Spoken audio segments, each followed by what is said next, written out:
Hello everyone, आपका स्वागत है हमारी द लर्नर्स क्लासरूम की तीसरी क्लास में, जिसमें हम बात करेंगे wetland and Ramsar sites of India. और इसी के साथ हम जुलाई मंथ की करंट अफेयर का रिवीजन भी करेंगे। तो चलिए शुरू करते हैं। मैं हूं आपका दोस्त हर्षित। वेटलैंड, आर्द्रभूमि। आर्द्रभूमि जो हमारी होती हैं, आर्द्रभूमि भूमि और जल के बीच का संक्रमण क्षेत्र होता है। और रामसर की परिभाषा के अनुसार दलदल, फेन और जल वाले क्षेत्र, समुद्री जल जहां निम्न ज्वार लो टाइड में गहराई 6 मीटर से अधिक ना हो, ऐसी जो लैंड होती हैं वो हमारी वेटलैंड कहलाती हैं। और ये जो हमारा रामसर कन्वेंशन हुआ था, ये हुआ था 2 फरवरी 1971 को ईरान के रामसर शहर में, जहाँ पर कई देशों ने हस्ताक्षर किए थे। और वैश्विक स्तर पर इसे लागू किया गया था वर्ल्ड लेवल पर 21 दिसंबर 1975 को, और इंडिया शामिल हुआ था 1 फरवरी 1982। और वर्ल्ड वेटलैंड डे मनाया जाता है हमारा 2 फरवरी को, और जिसका उद्देश्य था बुद्धिमानी से उपयोग और संरक्षण। जो हमारी वेटलैंड लैंड हैं, इन्हें हम बुद्धिमानी से और संरक्षण करके इनका उपयोग कर सकते हैं। इंडिया के जो रामसर साइट्स हैं उनके बारे में हम बात करते हैं। कुल रामसर साइट हैं 101 अगस्त 2026 तक। और जो वर्ल्ड रैंकिंग में सबसे नंबर 1 पर आता है यूके, नंबर 2 पर है हमारा मैक्सिको, और नंबर 3 पर है हमारा इंडिया। और एशिया में भारत की रैंकिंग वेटलैंड में है नंबर 1। अगर हम बात करें भारत के पहले वेटलैंड की, वो 1981 में शामिल किया गया, जो है चिल्का झील और केवलादेव नेशनल पार्क। जो चिल्का झील है वो हमारी है उड़ीसा में, और केवलादेव नेशनल पार्क है वो हमारा राजस्थान में। सबसे बड़ा जो हमारा वेटलैंड है वो है सुंदरवन वेटलैंड, जो फैला हुआ है 4230 किलोमीटर स्क्वायर में। तो ये है हमारा पश्चिम बंगाल में। जो हमारा सबसे छोटा वेटलैंड है वो है हमारा रेणुका झील, वेम्बनूर वेटलैंड।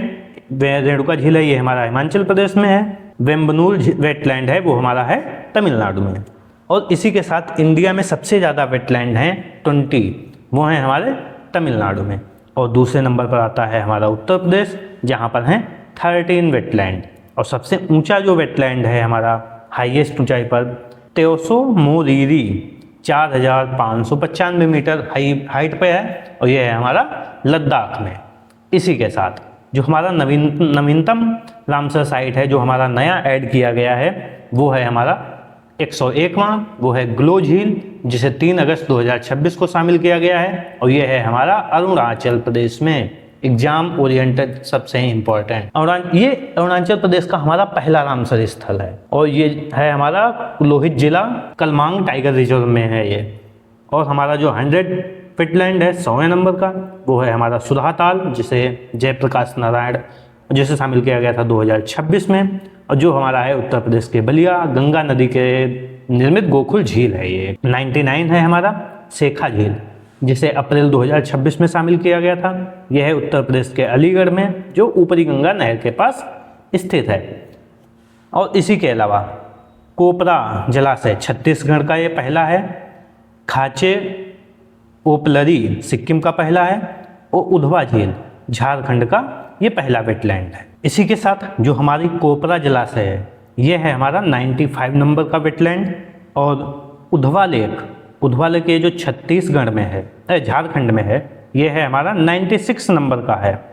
और इसी के साथ 97 नंबर का जो हमारा वेटलैंड है वो है पटना बर्ड सेंचुरी, जो कि हमारे उत्तर प्रदेश के यूपी के एटा में है। 98 नंबर का जो है हमारा वो है हमारा गुजरात में, और ये है हमारा चारी ढांड, जो कि हमारा कच्छ में स्थित है। गुजरात में कच्छ में स्थित है। और 99 नंबर का तो हमने आपको बता ही दिया है, शेखा झील उत्तर प्रदेश अलीगढ़ में है। तो 95 नंबर है हमारा कोपरा जलाशय, 96 नंबर का है उधवा झील, 97 नंबर का है पटना बर्ड सेंचुरी एटा उत्तर प्रदेश, 98 नंबर का है चारी ढांड कच्छ में है, 99 नंबर का है शेखा झील, और 100 नंबर का है सुधाताल जयप्रकाश नारायण पक्षी विहार, जो कि हमारे बलिया में है उत्तर प्रदेश के। और 101 नंबर का जो सबसे इम्पोर्टेंट है वो है हमारा ग्लो झील, जिसे 3 अगस्त 2026 को शामिल किया गया है। यह अरुणाचल प्रदेश का पहला रामसर स्थल है। अब हम बात करेंगे आगे मॉन्ट्रेक्स रिकॉर्ड। मॉन्ट्रेक्स रिकॉर्ड ये उन रामसर स्थलों का रजिस्टर है जहां मानवीय हस्तक्षेप या प्रदूषण के कारण पारिस्थितिकी तंत्र खतरे में है। ये ऐसे स्थलों की सूची है जहां हमारा इकोलॉजी हमारी गड़बड़ है, खतरे में है, उस रजिस्टर को हम कहते हैं मॉन्ट्रेक्स रिकॉर्ड। और इसमें वर्तमान में शामिल हैं केवलादेव राष्ट्रीय उद्यान राजस्थान, पानी की कमी और खरपतवार जो 1990 से फैल रहा है इस कारण से। और दूसरे नंबर पर है लोकटक झील मणिपुर ये है हमारा इथाई बैराज और फुमरी के नुकसान के कारण 1993 में इसमें शामिल किया गया था। और इसी के साथ चिल्का झील उड़ीसा जो कि हमारा 2002 से इस लिस्ट से बाहर कर दिया गया है मॉन्ट्रेक्स रिकॉर्ड से। कुछ प्रश्न हम देखते हैं। अगस्त 2026 में भारत का 101वां रामसर स्थल किसे घोषित किया गया है? ग्लो झील, जो कि ग्लो झील को हमारे 3 अगस्त 2026 को भारत का 101वां रामसर स्थल घोषित किया गया है। यह अरुणाचल प्रदेश के लोहित जिले में कमलांग टाइगर रिजर्व के अंदर स्थित एक उच्च ऊंचाई वाली झील है। ये हमारी हाई एल्टीट्यूड पर है। यह राज्य का पहला रामसर स्थल है। और इसी के साथ क्वेश्चन नंबर 2, जून 2026 में भारत का 100 रामसर स्थल जयप्रकाश नारायण पक्षी विहार घोषित किया गया है। इसे अन्य किस नाम से जानते हैं? इसे हम अन्य नाम से जानते हैं सुधाताल। जयप्रकाश नारायण जो पक्षी विहार है इसे हम किस नाम से जानते हैं? सुधाताल। यह है हमारा उत्तर प्रदेश के बलिया जिले में, जो कि एक गोकुल झील है। यह ट्रांस हिमालयी प्रवासी पक्षियों के लिए एक महत्वपूर्ण शीतकालीन आवास है। अब हम बात करते हैं भारत के किस राज्य में रामसर स्थलों की संख्या सबसे अधिक है? वो है हमारा तमिलनाडु। और दूसरे नंबर पर है हमारा उत्तर प्रदेश। तमिलनाडु में सर्वाधिक 20 रामसर स्थल हैं, जिसमें मन्नार की खाड़ी, वेम्बनूर और काजुवेली जैसे महत्वपूर्ण क्षेत्र शामिल हैं। इसके बाद उत्तर प्रदेश 13 रामसर स्थलों के साथ दूसरे नंबर पर है। भारत के सबसे छोटे रामसर स्थलों में से एक है रेणुका झील, जो कि हमारी है हिमाचल प्रदेश में स्थित है। रेणुका झील जो कि हमारे 0.20 स्क्वायर किलोमीटर या 20 हेक्टेयर क्षेत्र में फैली है, हिमाचल प्रदेश में स्थित है। या वेम्बनूर तमिलनाडु के साथ भारत के सबसे छोटे रामसर स्थलों में गिनी जाती है। मॉन्ट्रेक्स रिकॉर्ड में लोकटक झील मणिपुर को 1993 में किस कारण से शामिल किया गया था?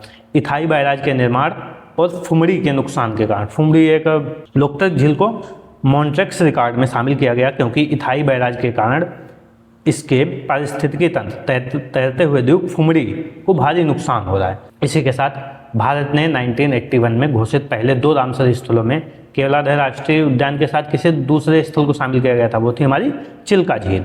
चिल्का झील 1 अक्टूबर 1981 को उड़ीसा और केवलादेव नेशनल पार्क राजस्थान को एक साथ भारत के सबसे पहले रामसर स्थलों के रूप में मान्यता प्रदान की गई थी। अब हम बात करेंगे उत्तर प्रदेश के प्रमुख जो हमारे वेटलैंड हैं।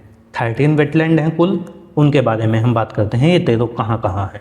पहला है हमारा अपर गंगा नदी, जो कि हमारा है हापुड़, बुलंदशहर, अमरोहा और संभल 4 जिलों में फैला हुआ है। दूसरे नंबर पर है हमारा नवाबगंज पक्षी विहार, जिसे हम शहीद चंद्रशेखर आजाद पक्षी विहार के नाम से भी जानते हैं, जो कि हमारा है उन्नाव में। तीसरा है पार्वती अर्गा पक्षी विहार, जो कि हमारा है गोंडा में। 4th नंबर पर है समन पक्षी विहार, जो कि हमारा है मैनपुरी। और फिर है समासपुर पक्षी विहार, जो कि है हमारा रायबरेली। 6ठे नंबर पर है सांडी पक्षी विहार, जो कि है हमारा हरदोई में। और सारसई नावर झील, जो कि हमारी है इटावा में। सूर सरोवर, जिसे कीठम झील के भी नाम से जानते हैं, जो कि हमारी है आगरा में। हैदरपुर आर्द्रभूमि, जो कि हमारी है बिजनौर और मुजफ्फरनगर में। बखीरा वन्यजीव अभयारण्य, जो कि हमारा है संत कबीर नगर में। अब आ गए हमारे जो अभी न्यूएस्ट शामिल हुए हैं, जो कि हमारा है पटना पक्षी विहार, जो कि हमारा है एटा में। और ये हमारा किस नंबर का है? आप हमें ये कमेंट सेक्शन में बता सकते हैं, क्योंकि हमने अभी इसके बारे में जिक्र किया था। अब हमारा है शेखा झील पक्षी विहार, जो कि हमारा है अलीगढ़ में।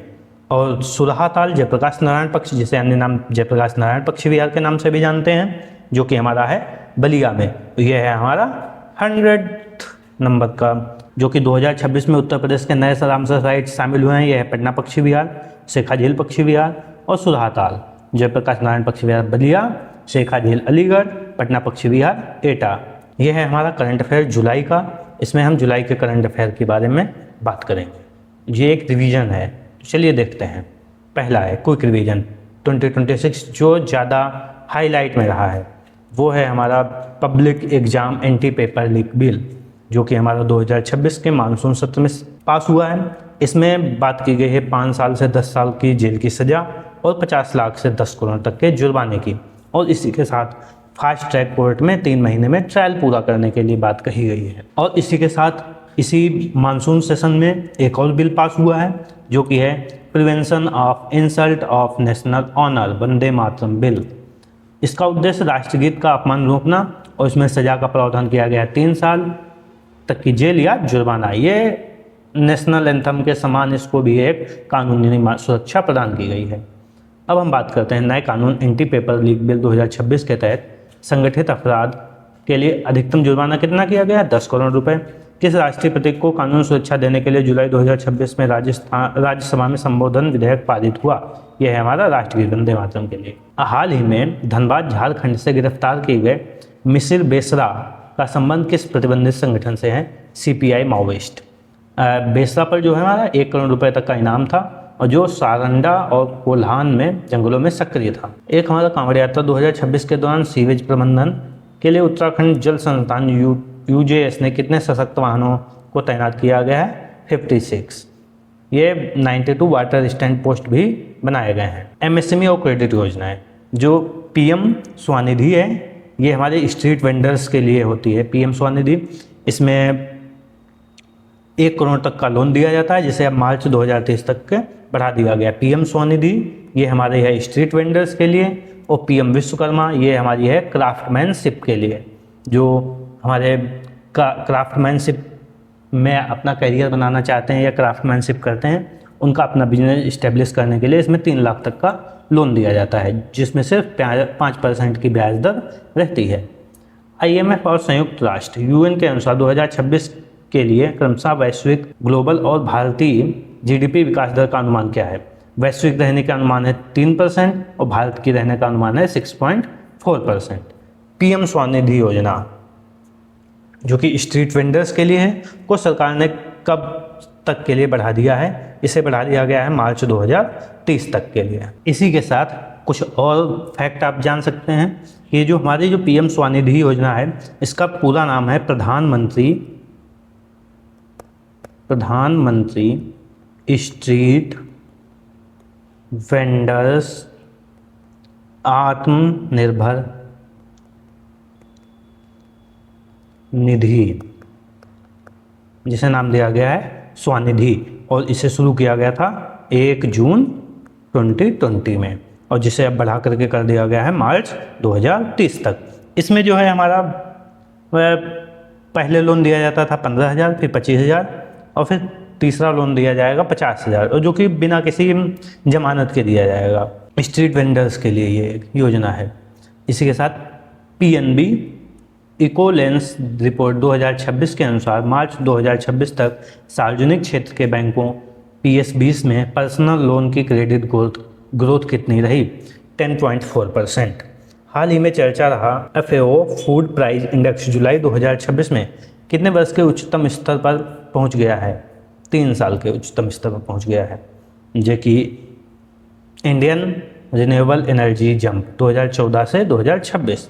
रिन्यूएबल एनर्जी में पहले हम बना रहे थे 76 गीगावाट, जो अब बढ़ कर के पहुँच गई है हमारी 274 गीगावाट, और इसमें से हमारी सोलर से पहले आ रही थी 2.82 गीगावाट, जिसमें से सोलर में आ रही है 150 गीगावाट, और विंड में पहले जो हमारी आ रही थी, विंड में हमारी जो 21 गीगावाट थी, वो अब हो गई है 56.09 गीगावाट। सरकार ने एंड ऑफ बैटरी रिसाइकलों के लिए 1,500 करोड़ रुपए की योजना को भी मंजूरी दी है। EV एडॉप्शन के लिए जो एंड ऑफ लाइफ बैटरी जो होती हैं, इनका रिसाइकलिंग के लिए एंड टू एंड पूरा स्ट्रक्चर तैयार करने के लिए, उसके लिए भी 1,500 करोड़ रुपए की सब्सिडी की घोषणा की गई है। मार्च 2026 में भारत की कुल स्थापित नवीकरणीय ऊर्जा रिन्यूएबल एनर्जी क्षमता कितनी हो गई है?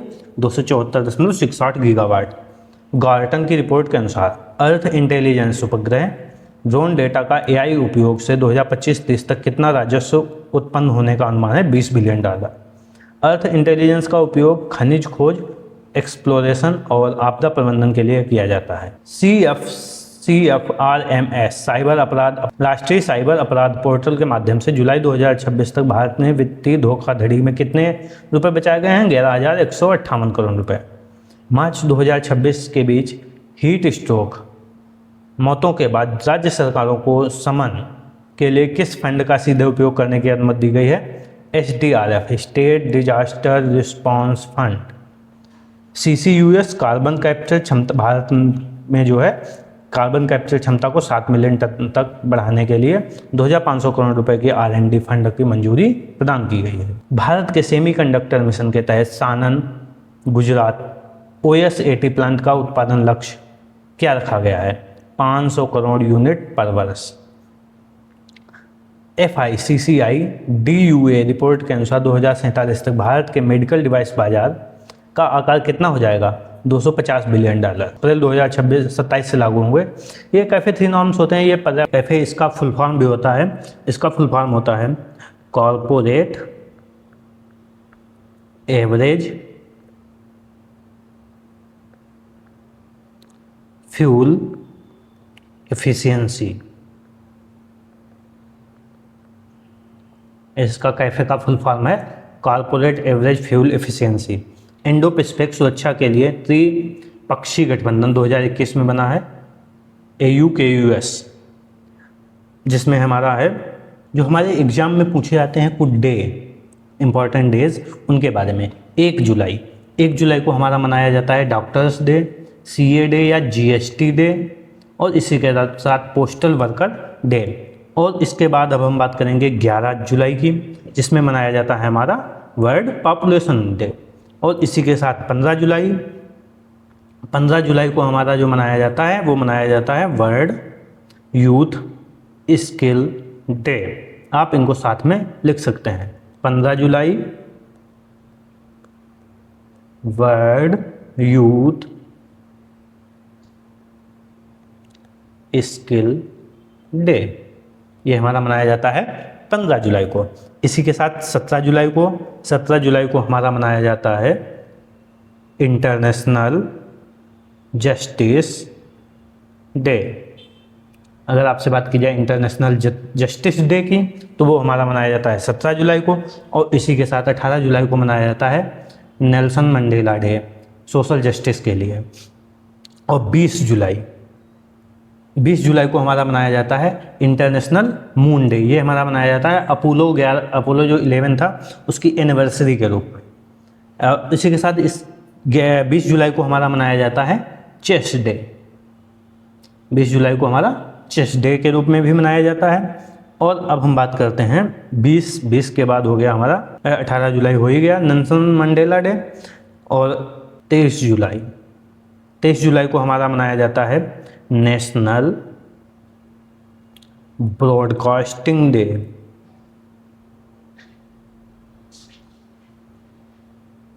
नेशनल ब्रॉडकास्टिंग डे जो कि हमारा मनाया जाता है 23 जुलाई को। और 24 जुलाई को मनाया जाता है हमारा income tax day. Income tax day जो कि हमारा मनाया जाता है 24 जुलाई को। और इसी के साथ 26 जुलाई को मनाया जाता है कारगिल विजय दिवस।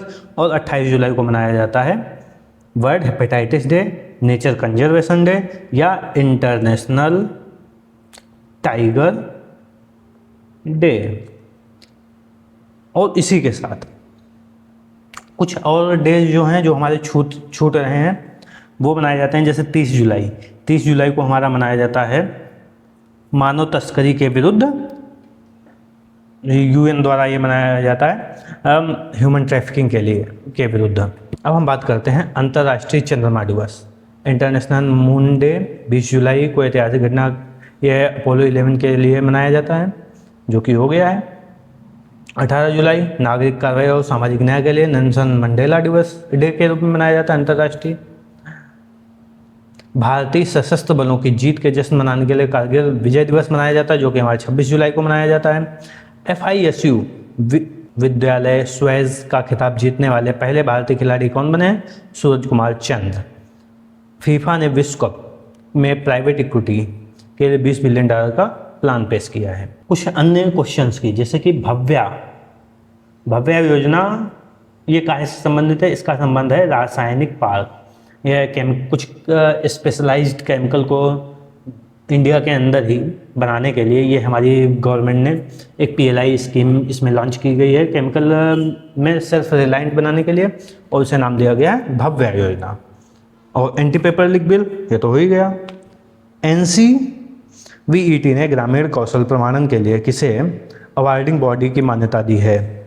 NIRDPR। जो हमारी NIRDPR है इसका फुल फॉर्म है national institute of rural development and panchayati Raj.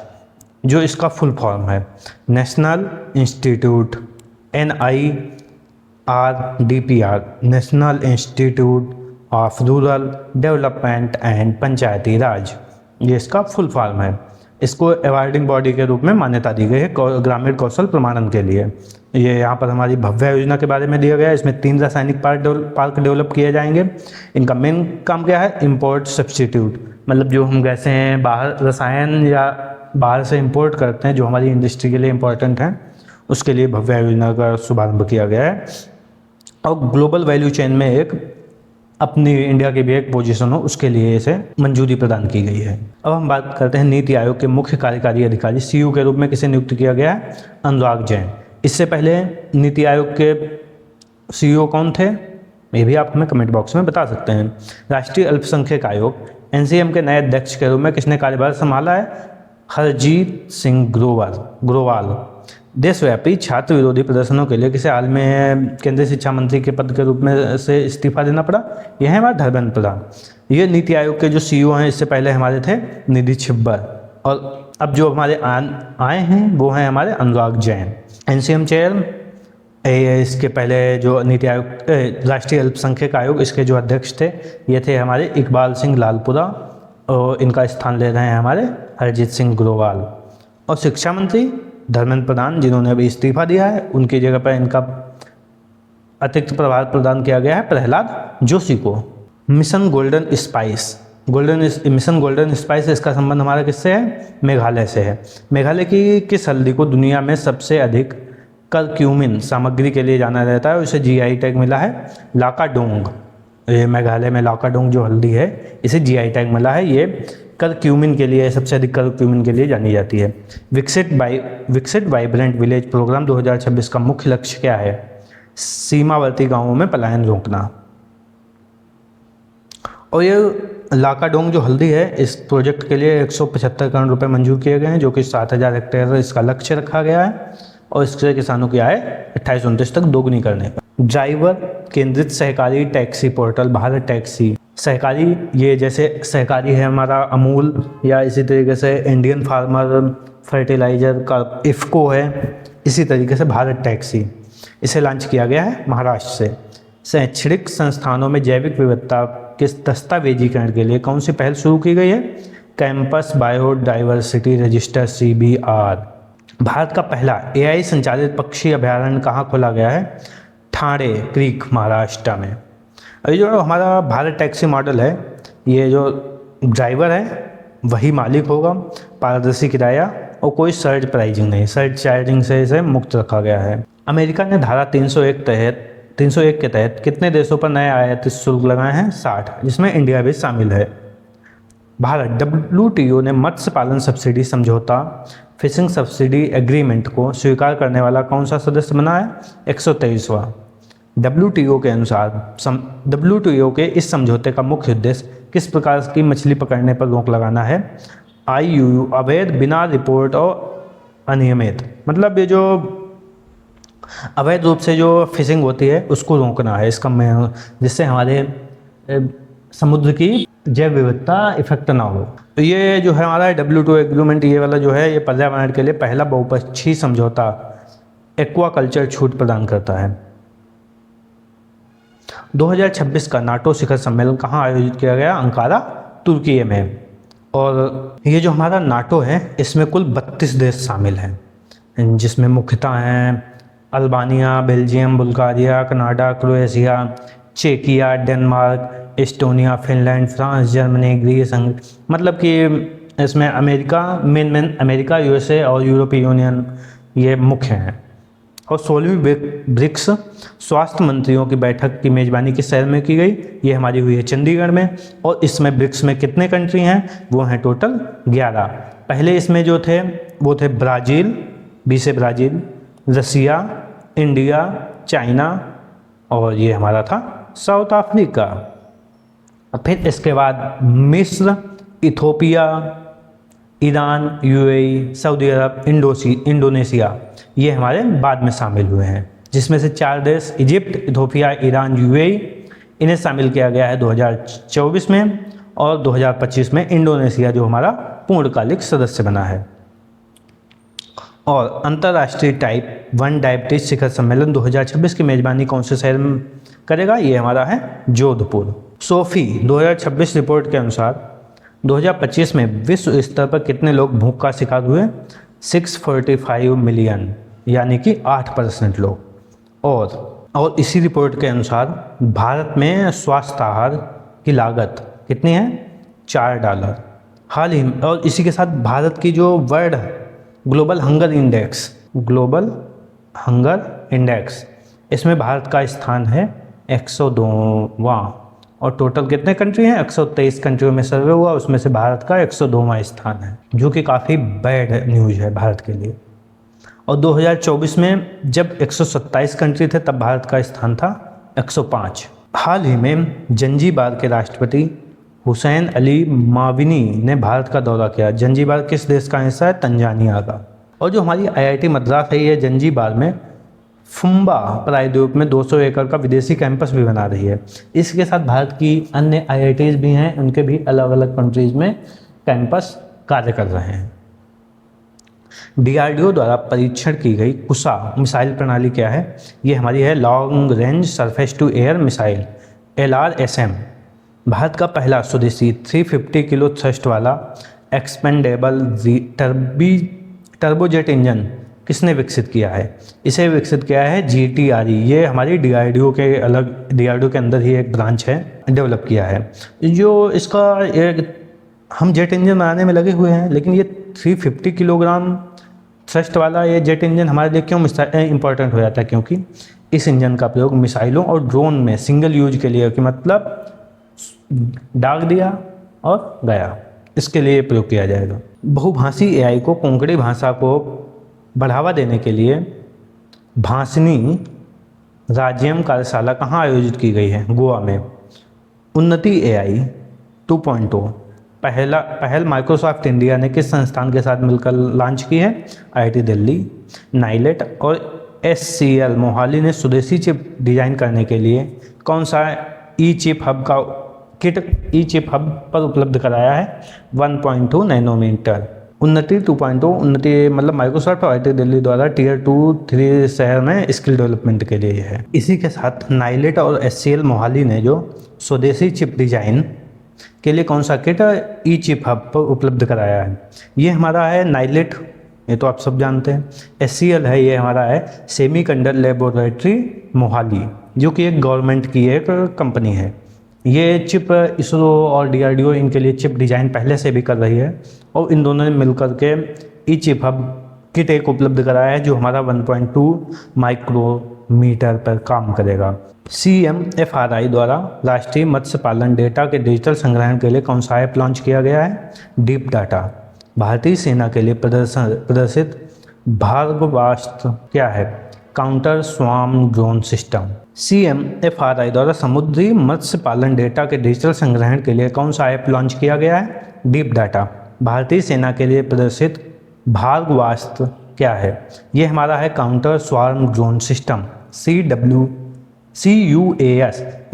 Swarm drone मतलब क्या होता है? जब झुंड में एक साथ ड्रोन अटैक करते हैं, तो ये एक काउंटर उसी को मैनेज करने के लिए, एक उसी को बचाने के लिए, उसी से बचने के लिए रघुवंशी एरोस्पेस 600 करोड़ की लागत से सुपर अलॉय निर्माण सुविधा कहाँ स्थापित कर रहा है?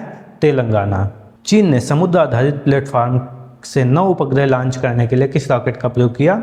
ग्रेविटी 1।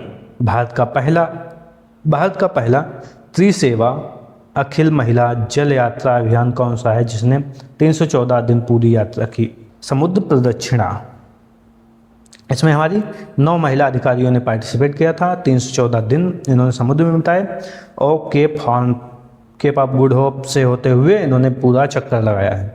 पारंपरिक चिकित्सा अनुसंधान के व्यवसायीकरण के लिए NRDC ने किसके साथ समझौता किया है? NCISM। सेबी ने हाल ही में PMS ढांचे में सुधार का प्रस्ताव दिया। PMS का पूर्ण स्वरूप क्या है? Portfolio management service.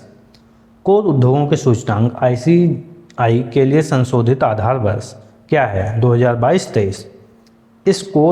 इस 8 कोर सूचकांक में किस उद्योग पर भारांक सबसे अधिक है? बिजली, इलेक्ट्रिसिटी। भारत का पहला बैंक नेतृत्व वाला क्वांटम फाइनेंस हब कहाँ किसके द्वारा स्थापित किया गया है? PNB द्वारा, आंध्र प्रदेश में।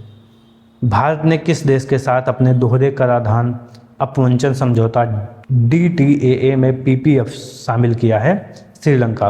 व्यापार प्रेषण की पेशकश करने वाली भारत की पहली AD सेकंड संस्था कौन है? XB coin world money. Electric और हाइब्रिड पावरट्रेन सिस्टम के लिए सोनाकॉम स्टार ने किस जापानी कंपनी के साथ JV बनाई है? डेंसो। पारस सेमीकंडक्टर्स 6200 करोड़ की उन्नति पैकिंग सुविधा कहाँ स्थापित करेगा? इंदौर, उज्जैन, मध्य प्रदेश। भारत के सेमीकंडक्टर इकोसिस्टम को मजबूत करने के लिए कौन सा राज्य 200 एकड़ का सेमीकंडक्टर पार्क स्थापित करेगा? कर्नाटका। EAC PM की रिपोर्ट के अनुसार 2025 में क्रय शक्ति समता PPP के आधार पर वैश्विक GDP में भारत की हिस्सेदारी 8.2%। भारत का पहला UPI सक्षम मील कार्ड किस फिनटेक कंपनी ने लॉन्च किया है? इनकैश। रेटिंग एजेंसी ICRA ने Q1 FY27 के लिए भारत की GDP वृद्धि का अनुमान कितना लगाया? 4 से 6.6%। अंतर्राष्ट्रीय शतरंज महासंघ के अंतरिम अध्यक्ष किसे नियुक्त किया गया है? विश्वनाथन आनंद।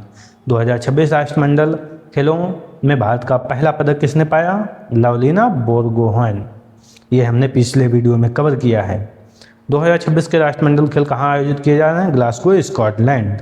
इस बार के 2026 के राष्ट्रमंडल खेल में हॉकी और बैडमिंटन जैसे खेल को शामिल नहीं किया गया था। T20 क्रिकेट में अर्धशतक बनाने वाले सबसे कम उम्र के बल्लेबाज कौन बने हैं? वैभव सूर्यवंशी। 44वें लोकमान्य तिलक राष्ट्रीय पुरस्कार 2026 के लिए किसे चुना गया है? अजीत डोभाल, इम्पॉर्टेंट, जो कि हमारे भारत के NSA हैं। खदान बंद करने के वैज्ञानिक दिशा निर्देश के लिए आरोह रिपोर्ट किस मंत्रालय ने जारी की है? कोयला मंत्रालय ने।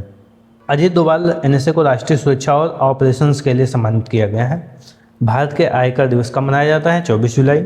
संयुक्त राष्ट्र दिवस विश्व डूबने से बचाव के लिए 25 जुलाई। 26 जुलाई को मनाया जाने वाला कारगिल विजय दिवस का संबंध किस सैन्य ऑपरेशन से है? ऑपरेशन विजय से। तो आपको हमारी ये वीडियो क्विक रिवीजन जुलाई की कैसी लगी और हमारा जो हमने कवर किया है वेटलैंड वो कैसा लगा हमें कमेंट बॉक्स में ज़रूर बताएं। मिलते हैं फिर एक नए वीडियो में, तब तक के लिए धन्यवाद।